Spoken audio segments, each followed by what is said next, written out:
Welcome to today's deep dive. So imagine stepping onto a soccer field. You've memorized the rule book and every single play.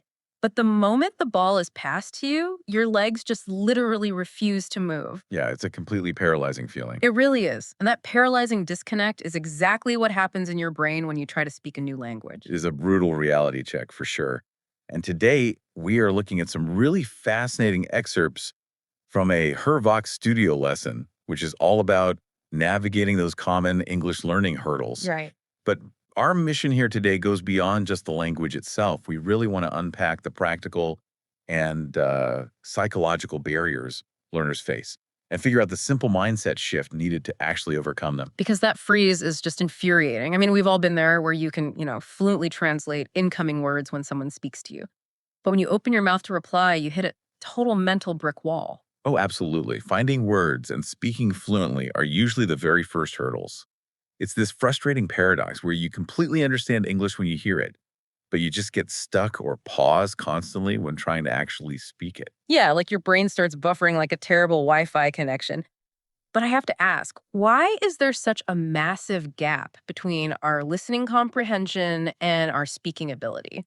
Like, shouldn't those exact same neural pathways just work in reverse when I want to talk? Well, you'd think so, but no. Listening and speaking are entirely different neurological tasks. I mean, when you listen, the other person has already done all the heavy lifting of the structure. Oh, so your brain just has to recognize the pattern they made. Exactly. You're just catching the ball.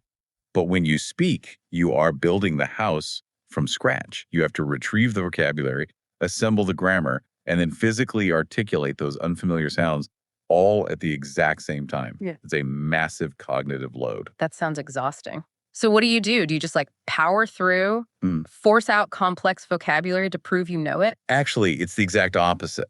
The lesson emphasizes that the solution isn't to force difficult words at all. You lower the cognitive load by relying on simple, honest statements about the struggle itself. Wait, really? Like just admitting you're stuck? Yeah, just literally telling the person, hey, I understand English, but I get stuck while talking. By naming the problem out loud, you stop trying to perform and just start communicating authentically. The pressure drops instantly. Wow. But does that cognitive overload actually trigger the physical nervousness people feel? Because, well, the hesitation isn't just a processing delay, right? It turns into this genuine, paralyzing fear of making a grammar mistake in front of other people. It totally does trigger it. It becomes a massive social ego threat. A social ego threat. Think about it. As adults, we are so used to sounding competent. When you strip away our native vocabulary, you kind of strip away our perceived intelligence. The brain interprets that grammatical fumble not just as a language error, but as a real threat to our social standing. Wow, so we fear the judgment way more than the actual mistake. It's like we treat grammar rules like a tightrope rather than a safety net. Oh, I love that analogy. Yeah, if you're on a tightrope, you're just staring down at your feet, right? Just terrified of making one wrong move and falling, which is the grammar mistake. But if you treat it as a safety net, you look forward at the destination, which is actually connecting with the person you're talking to. That is perfectly put. And the core solution from the source is that these fears are entirely normal parts of the journey. Their whole mantra is that the key is not perfection, the key is consistency. So the more you practice without fear, the smaller the problems become. Exactly. And the only way to build trust in that safety net is by actually falling into it. Every single time you stutter or misuse a tense and correct yourself, you are physically paving a new neural pathway. Perfection doesn't build the road.